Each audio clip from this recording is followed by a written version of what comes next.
Assalamualaikum warahmatullahi wabarakatuh.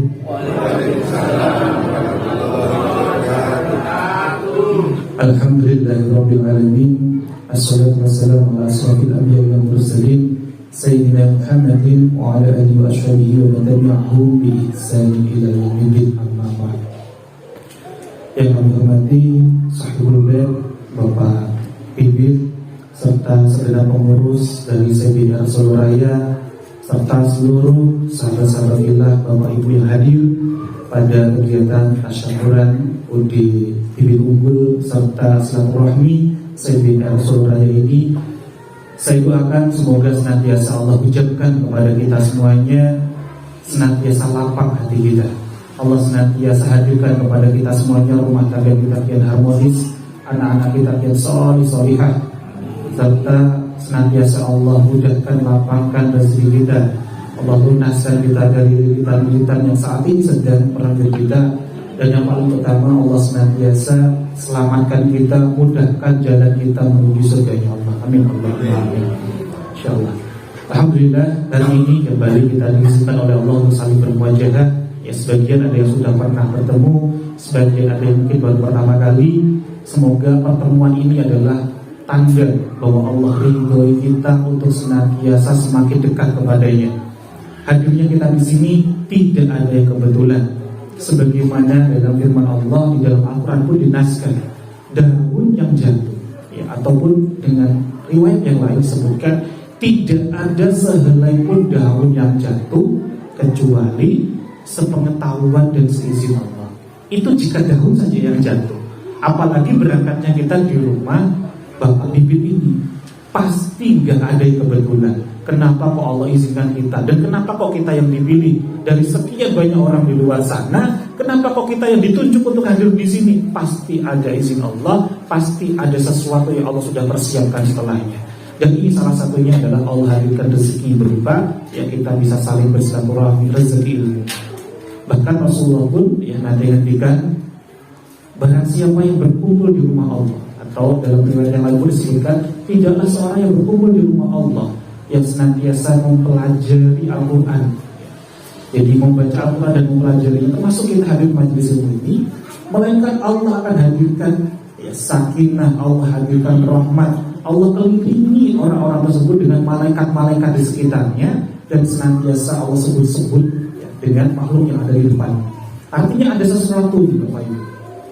Ketika kita hadir majelis ilmu, senantiasa belajar, mengingat, mendekat lagi kepada Allah. Dan ini juga bagian dari ya, implementasi kita membaca dari firman-firman Allah. Dengan apa? Dengan kita mengkaji dan mempraktekannya. Allah akan senantiasa hadirkan di sekitar kita ini malaikat-malaikat.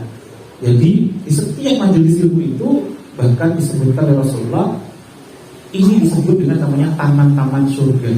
Maka saking luar biasanya. Apa itu taman-taman surga? Yakni majelis-majelis ilmu, majelis-majelis zikir yang di dalamnya senantiasa belajar untuk semakin dekat, semakin taat kepada Allah. Maka ketika malaikat hadir di sekitar kita, maka jangan disia-siakan.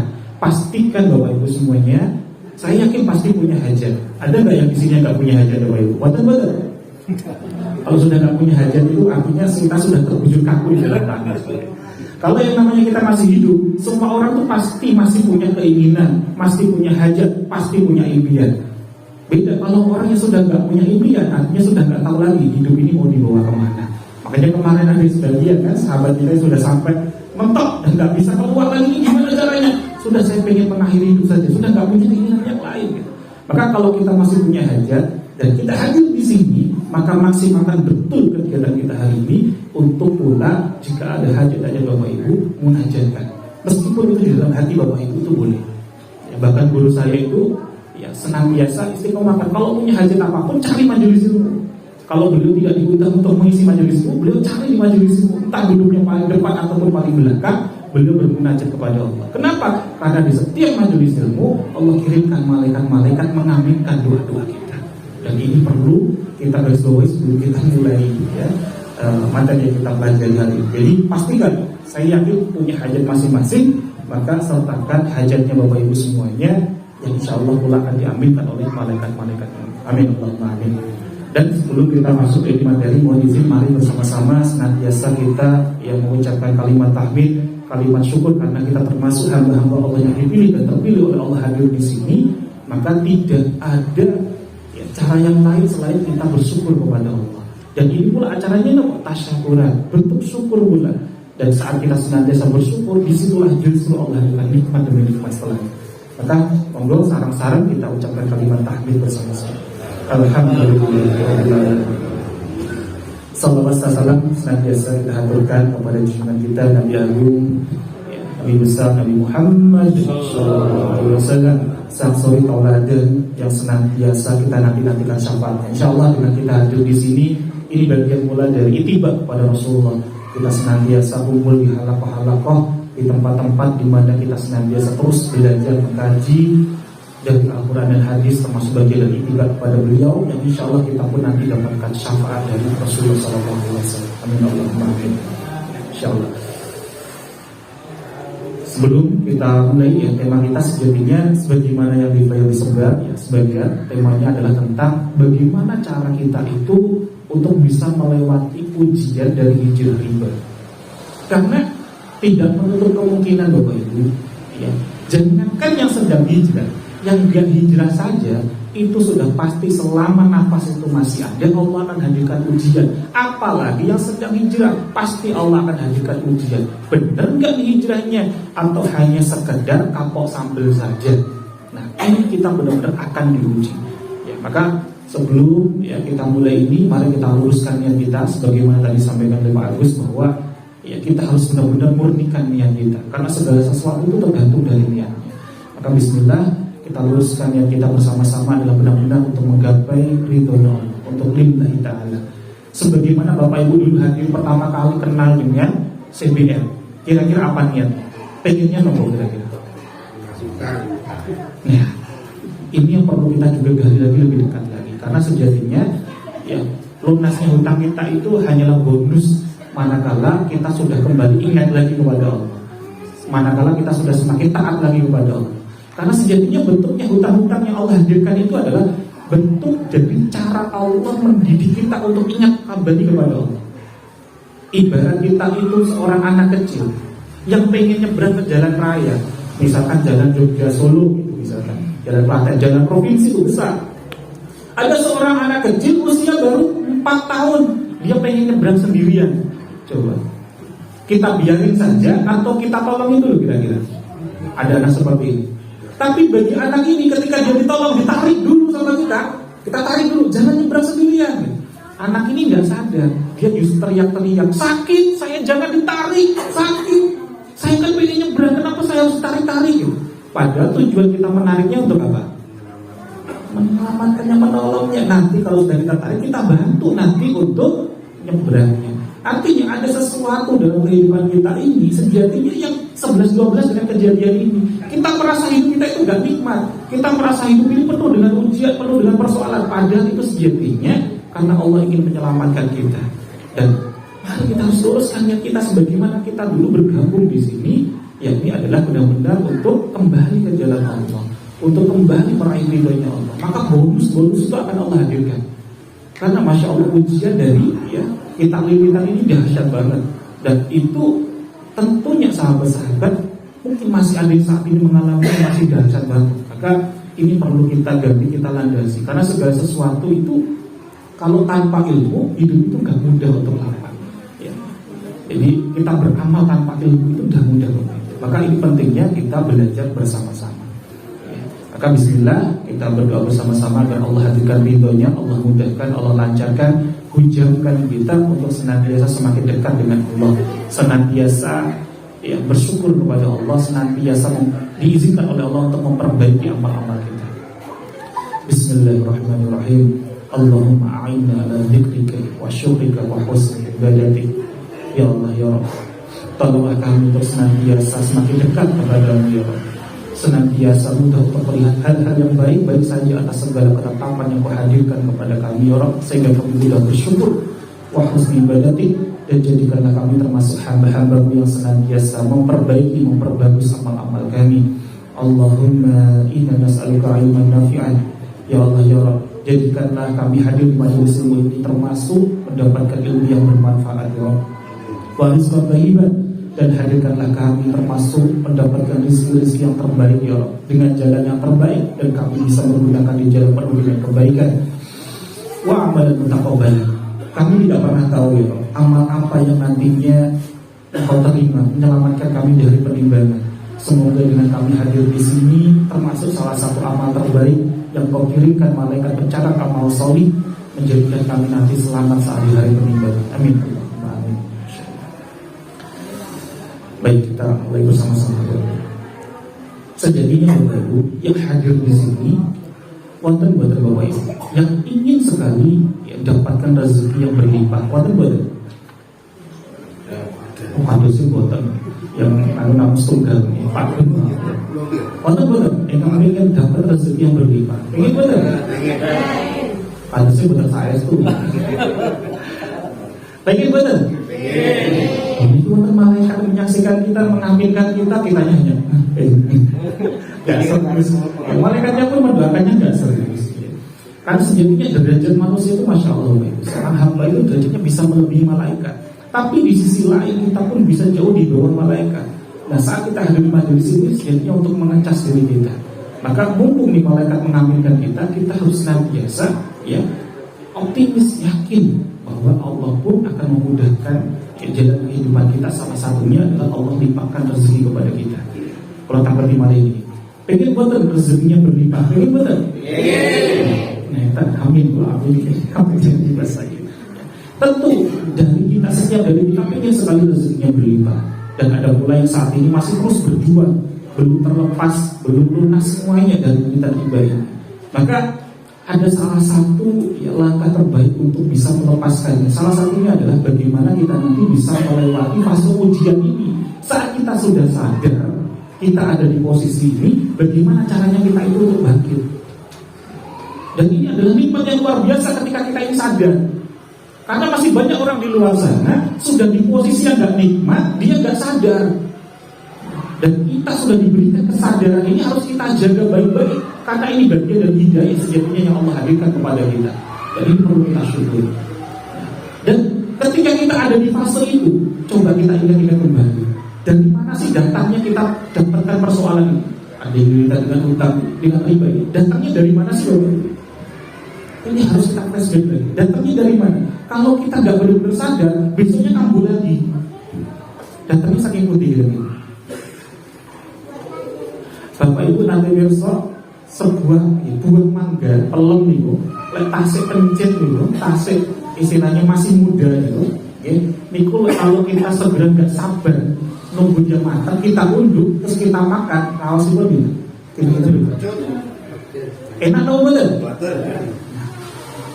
Utang itu dari situ awal. Dari sesuatu sebenarnya itu rezeki itu sudah jatahnya kita.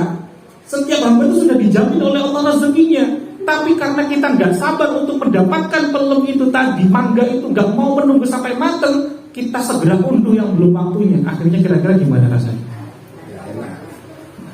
Hanya karena nggak sabar tadi, belum waktunya unduh sudah kita unduh. Jadi sejatinya hal-hal yang sudah pernah kita pakai ya itu memang rezeki kita, tapi belum waktunya saja karena kita yang kurang sabar, buru-buru kita pengen unduh. Makanya ada yang namanya kredit cicilan, jadi awalnya dari situ. Maka akhirnya kita kehidupan kita gak mudah sampai dengan detik ini. Kenapa? Karena kita membuat sesuatu yang Allah itu belum ridho, tapi kita justru paksakan diri kita. Kalau Allah belum ridho, ya sudah pasti kehidupan kita akan penuh dengan fase-fase yang Masya Allah. Maka sampai-sampai Allah berfirman dalam Quran surah An-Nisa 79.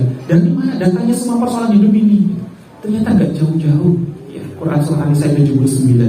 Ma asabaka min hasanatin fa min Allah wa ma asabaka min sayyi'atin fa min nafsik. Adapun segala bentuk kebaikan datangnya dari sisi Allah, adapun segala bentuk sayyi'atin. Ya, sayyi'atin itu ya utang gak lunas-lunas, ya kerja-kerja BC, rumah tangga gak harmonis, anak-anak gak mudah untuk taat, ya ujian terus ada saja.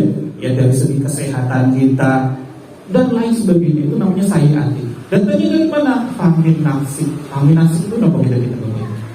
Dari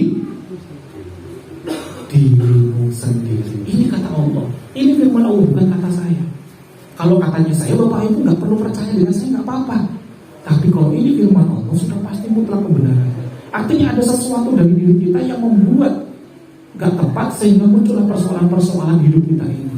Padahal yang namanya rezeki itu sudah pasti kedatangannya, sudah dijamin kehadirannya. Sampai ada hadis Rasulullah SAW bersabda, seandainya seorang manusia itu ia lari dari rezekinya sebagaimana ia lari dari kematiannya, maka rezeki itu sudah pasti akan menemuinya sebagaimana kematian yang sudah pasti akan menemuinya.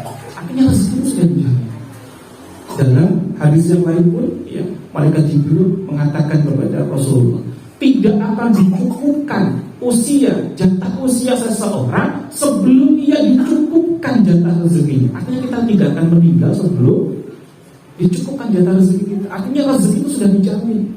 Bahkan diperkuat di Quran surah Hud ayat 6, ya, bahwa tidak ada satupun makhluk yang bernyawa yang tidak dijamin oleh Allah rezekinya. Wa ma min dabbatin fil ardi illa Allah rizquha.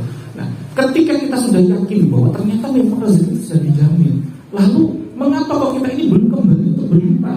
Kenapa kok kita belum kembali diguyur dengan rezeki? Nah, kita harus tahu dulu apa yang penyebabnya. Padahal kita tahu kan bahwa anak yang baru lahir saja itu artinya sudah dijamin oleh Allah rezekinya. Anak pengen makan saja, apa yang dilakukan oleh anak? Tinggal oe dan tenggak asinya.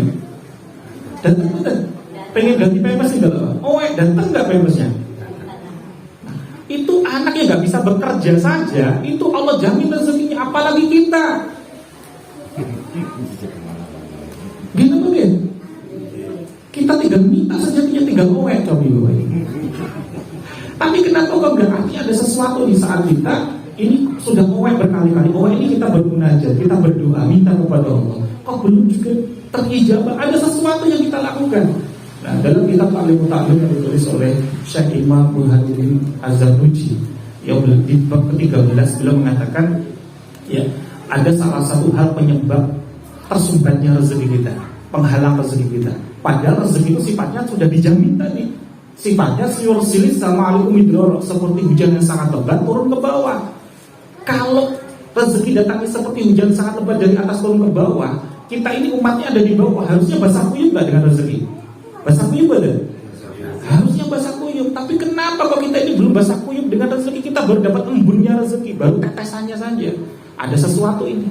Ternyata di bab ke-13 tersebut, ya, ada satu hadis yang sangat masyhur sekali. Rasulullah SAW bersabda, sesungguhnya seorang manusia itu kerap sekali terhalang dari rezekinya disebabkan oleh DOSA yang dilakukannya. Sebabkan oleh apa Bapak Ibu? Nah, ini ada sesuatu. Kita nggak harus mikir dosa-dosa besar dulu. Tapi ternyata kita, ya, yang nggak sabar nunggu pelem belum matang tadi loh. Sudah kita unduh, itu juga bagian dari itu, menjadikan penghalang dari semuanya, sehingga rezeki kita belum mudah untuk bisa terguyur berlimpah dengan kita. Nah, di posisi ini saya yakin saat ini, detik ini Bapak Ibu sudah sadar akan itu, bahwa ini nggak benar, ini ada sesuatu yang nggak tepat. Maka kita hadir di CBR ini untuk hijrah, gitu apa gitu? Nah, tapi ketika kita sudah sadar dan kita kemudian hijrah, apakah kemudian langsung kita dapatkan guyuran langsung lunas atau enggak kira-kira? Tidak. Ada fasenya dulu, ada fase detoksnya dulu. Kalau ibarat sebuah penyakit, ada fase detoksifikasi dulu. Racunnya dikeluarin dulu, toksiknya dikeluarin dulu. Maka ada fase pemulihan dulu, atau istilahnya fase ujian ini yang harus kita nikmatin. Kalau kita nggak bisa melewati satu fase ujian, pembuktian dari proses hijrah kita, ya nggak lunas-lunas Bapak. Dan ujian ini apa saja nih nanti akan kita gali bersama-sama Bapak Ibu. Maka sampai-sampai, ya, Allah berfirman dalam Quran surah Al-Baqarah, ya, Allah berfirman, وَلَنَبْلُوَنَّكُمْ بِشَيْءٍ مِّنَ الْخَوْفِ وَالْجُوعِ, dan kami akan mengujimu dengan khauf itu ketakutan, ya, sedikit rasa ketakutan, ya, wal-ju' dan kelaparan, ya. Wa naqshim minal amwali wal anfusi wath thamarat wa naqsin minal amwal, kekurangan harta. Ini juga kita sudah rasakan di ujian-ujian ini. Anfus, kita akan diuji dari kejiwaan kita. Ya, kita akan diuji dari kejiwaan kita. Wasamarat, kita akan kekurangan buah-buahan. Wa basyiris sabirin, dan sampaikanlah kabar gembira bagi orang-orang yang bisa sabar. Sabar dari apa? Melewati fase detok ini, fase ujian ini. Jadi ketika kita tadi sadar, ada penutup, ada penghalang yang kita lakukan, maka kita mau bersihkan, tidak langsung ujuk-ujuk itu bersih. Ada fase yang gak nikmat banget yang harus kita terima, tapi itu bagian dari penggugur dosa-dosa kita. Sampai-sampai Rasulullah pun ketika tidak ada seorang muslim yang ditimpa suatu penyakit, yang ditimpa suatu kegundahan, kesedihan, bahkan duri yang menusuk di kulitnya, melainkan Allah akan bersihkan dia atau gugurkan dia dari dosa-dosanya. Jadi ketika kita sudah sadar tadi ada dosa, kita mau bersihkan, kita banyak istighfar, kita sudah, saya ampuni saya ya Allah, saya mohon ampun, sudah total kita hijrah. Allah uji dulu nih, Allah hapus nih. Jadi datangnya ujian di saat kita hijrah, itulah pengabulan doa-doa kita. Saya ulangi lagi, tidaklah seorang muslim itu ditimpa suatu penyakit, suatu kesedihan, suatu kegundahan, bahkan duri yang menusuk di kulitnya, melainkan Allah gugurkan dia dari dosa-dosanya. Artinya ketika kita di fase hijrah ini, kok kemudian ada sesuatu yang gak nikmat, ini penggugur dosa kita. Nah, kalau kita gak mau menerima, gak mau ridho menerima ini, justru Allah akan murka dengan itu. Jadi dalam hadis Qudsi disebutkan, sesungguhnya jika Allah itu mencintai satu kaum, maka Allah akan berikan ujian kepadanya. Jika dia ridho, Allah ridho. Tapi jika dia tidak mau ridho, Allah akan murka kepadanya. Jadi di fase ujian ini sejatinya adalah step bagaimana caranya agar kita bisa melewati. Kalau kita gak bisa melewati ini, justru kita seperti saat kita itu sedang ujian sekolah dulu, ujian Eptanas, ujian UNAS, ya, ujian nasional. Pas di tengah-tengah ujian kita gak mau menerima soalnya, kita keluar dari ruangan, bakalan lulus sama mudah kita. Padahal harusnya itu adalah satu fase yang harus kita lewatin dalam fase hijrah ini.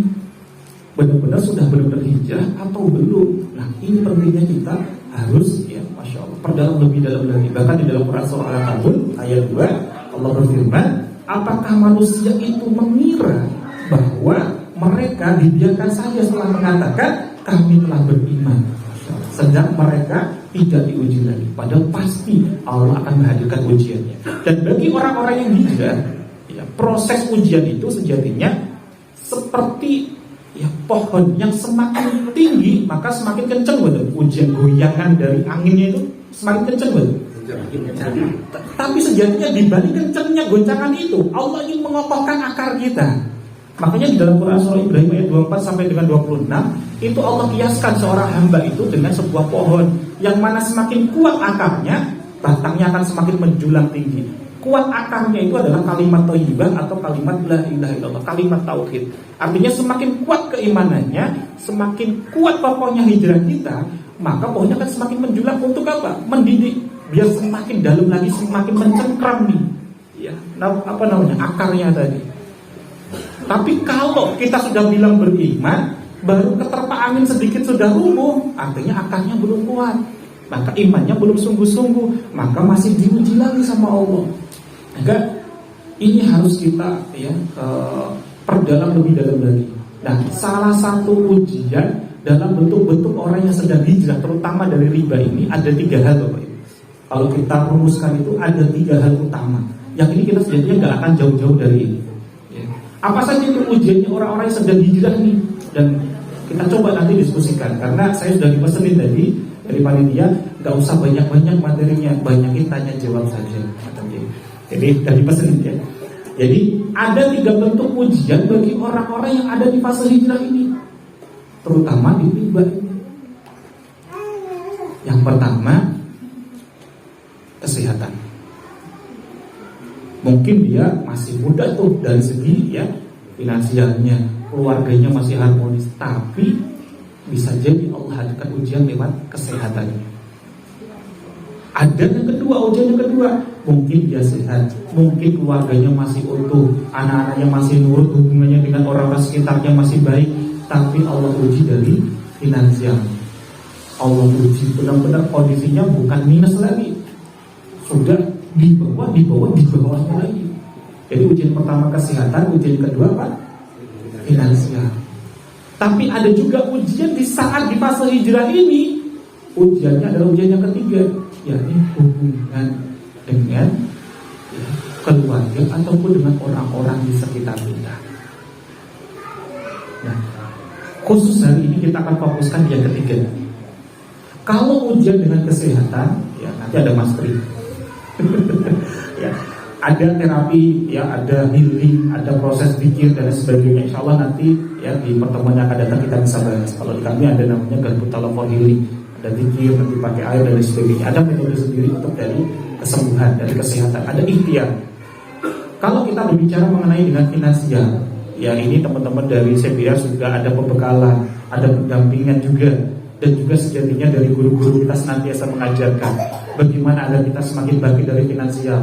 Salah satunya kita amalkan perbanyak doa Quran surah Al-Maidah ayat 114. Quran surah apa? Al-Maidah ayat 114. Ini doa pembuka rezeki. Ini sejatinya ya kalau di Al-Quran itu, kalau riwayatnya doa ini asbabun nuzulnya adalah doanya Nabi Isa alaihissalam saat beliau itu dituntut oleh para umatnya untuk membuktikan ya bahwa Allah itu memberikan rezeki. Jadi beliau tuh di hari Sabtu, makanya kalau bagi orang Nasrani disebut dengan hari perjamuan agung itu dari Sabtu. Itu ketika Nabi Isa berdoa, doanya Quran surah Al-Maidah 114, kemudian Allah turunkan rezeki dari langit. Terus akhirnya mereka bisa makan bersama, maka disebut perjamuan agung. Ya, ini doanya Nabi Isa. Ya, doanya adalah Allahumma Rabbana anzil alaina ma'idatan minas sama. Ya Allah, turunkanlah kepada kami rezeki yang datangnya dari langit. Ya. Nah sama takunu lana idali awalina wa akhirina.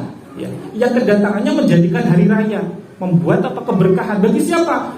Ya. Idali awalina wa akhirina. Orang-orang yang ada di masaku dan orang-orang yang ada di masa setelahku. Wa ayatan minka, sebagai tanda darimu ya Rabb. Warzuqna wa anta khairur razikin. Ya, dan engkau ya sesungguhnya adalah sang maha pemberi rezeki yang paling utama, maka berilah aku rezeki, insyaallah. Ini harus dihafalkan, diperbanyak juga, diperkuat ya. Selain itu juga kita sadari bahwa ya sebagaimana janji Allah Quran surah At-Talaq ayat 2 sampai dengan 3 ya.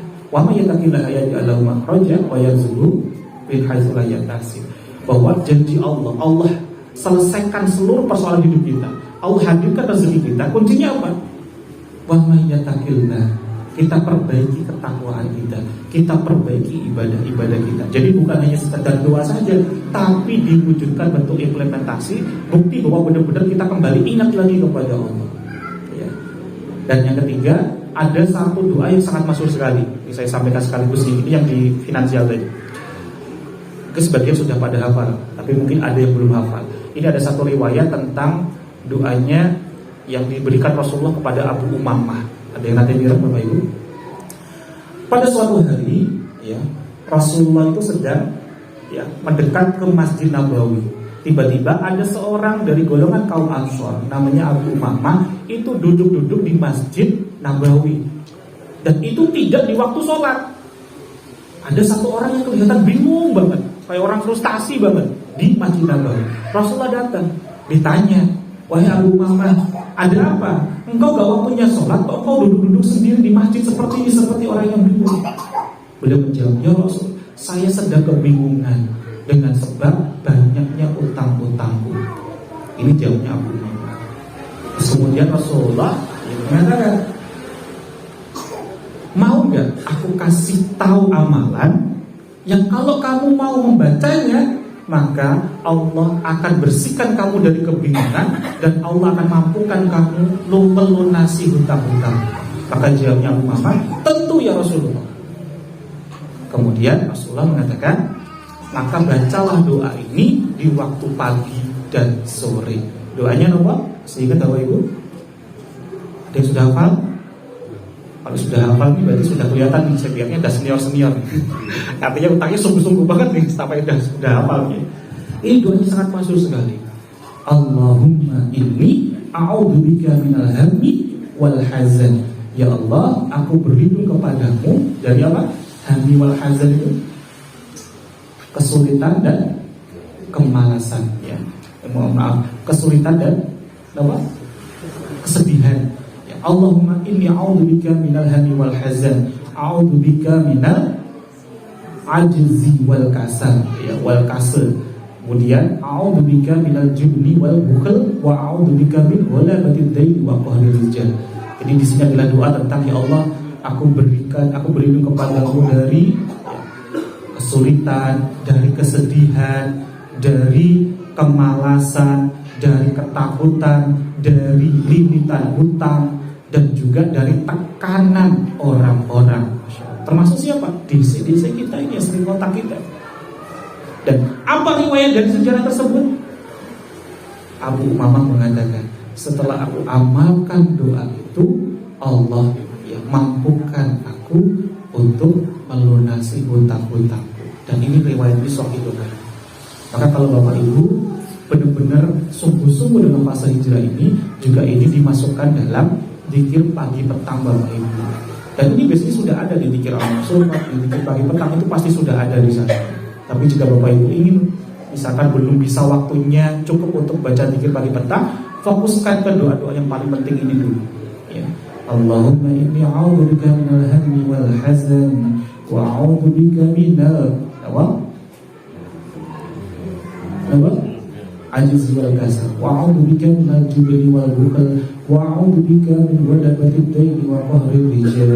Sama tadi Quran surah Al-Maidah 114. Allahumma rabbana anzil 'alaina ma'idatan minas sama' takunu lana 'indan lil awwalina wa akhirina wa ayatan minka warzuqna wa anta khairur raziqin.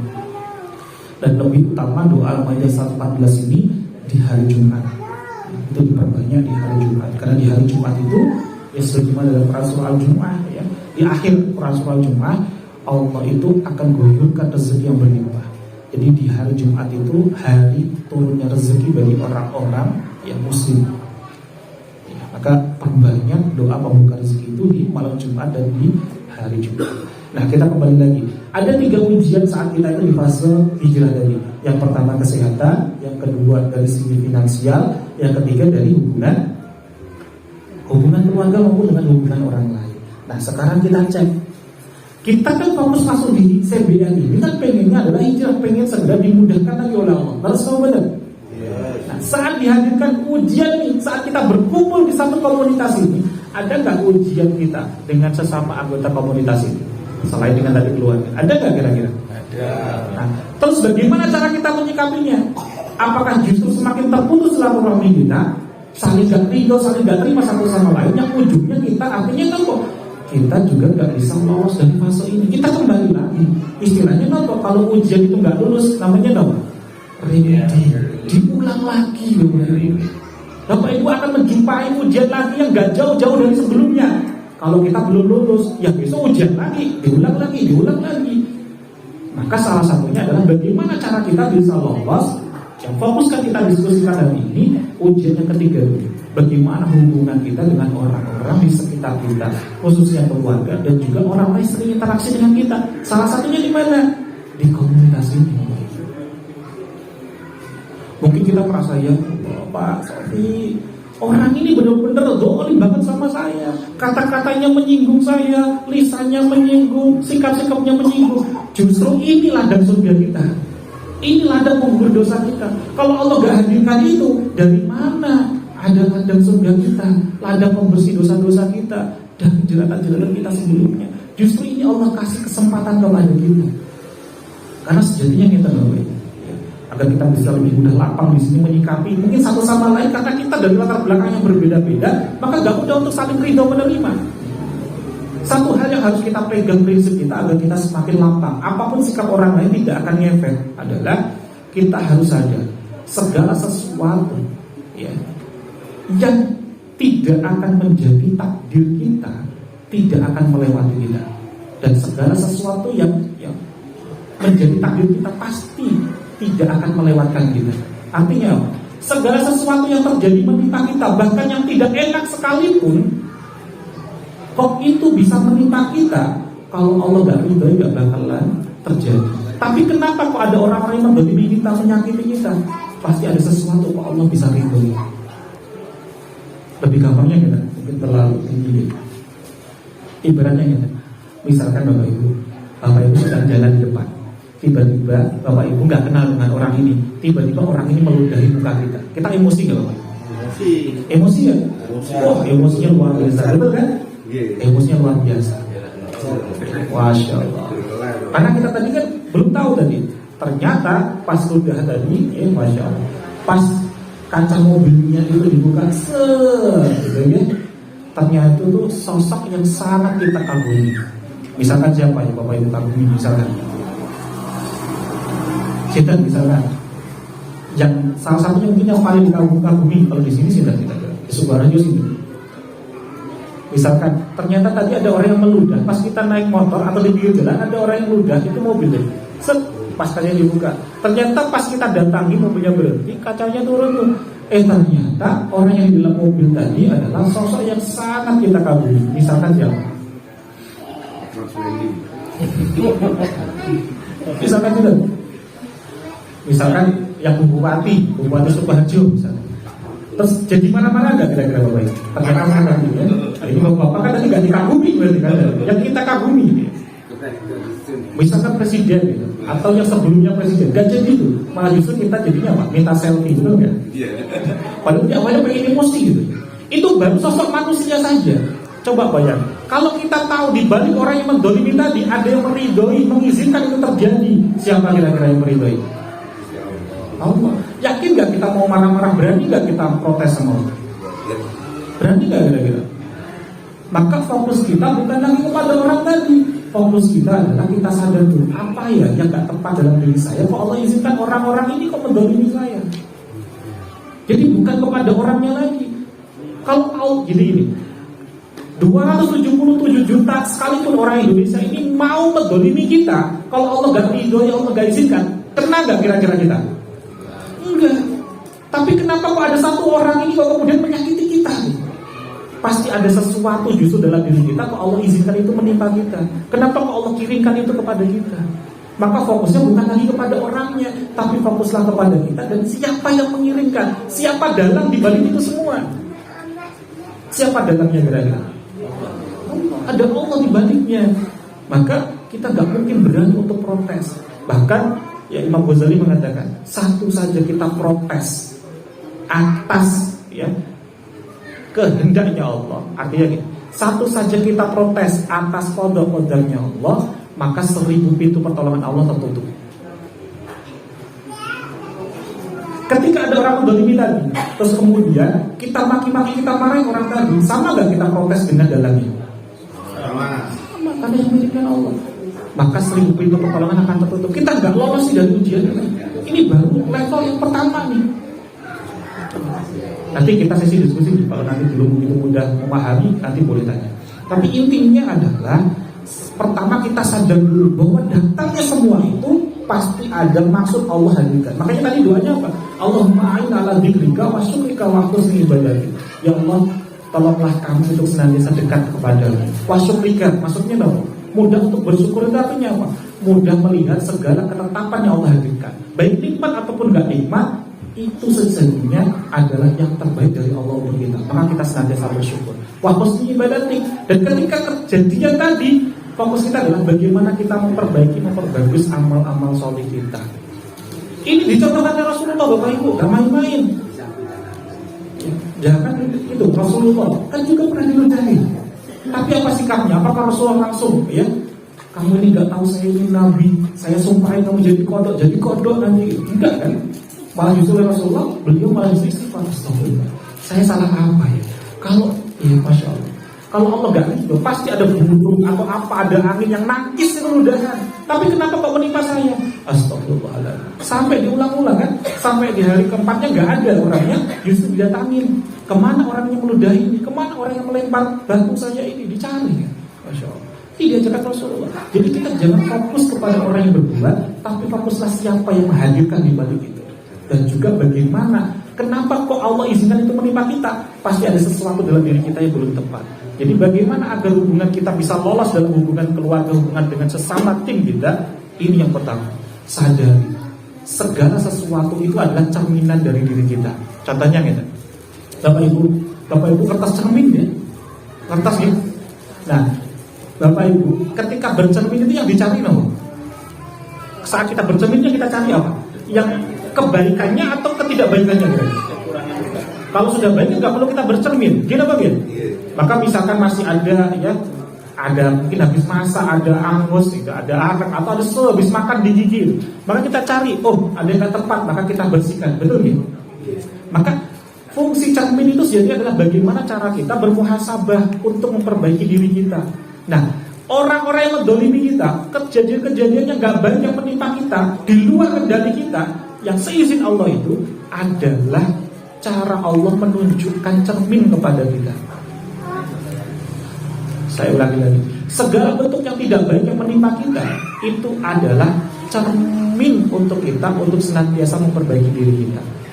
Jadi ada sesuatu nih, mungkin di episode kita sebelumnya, perilaku kita, akhlak kita pun juga pernah mendolimin orang lain. Akhirnya didatangkan lewat ini sebagai penggugur dosa kita. Jadi tidak serta-merta kita akan fokus lagi kepada orang lain. Ya, Masya Allah. Berikutnya yang kedua, Bapak Ibu, ya.